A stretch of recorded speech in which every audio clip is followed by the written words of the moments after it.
Did you know that someone born of God doesn't sin?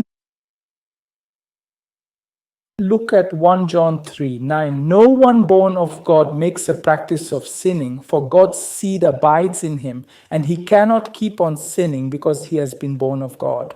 One born of God, even if they try, can't sin because they're born of God. Many might wonder, why do I know Christians who do sin? Well, these people haven't been nourished with solid spiritual food. Remember, the Bible says, my people perish from lack of knowledge. Knowledge, solid food, lets you truly know who you are in Christ. A person born of God simply cannot sin.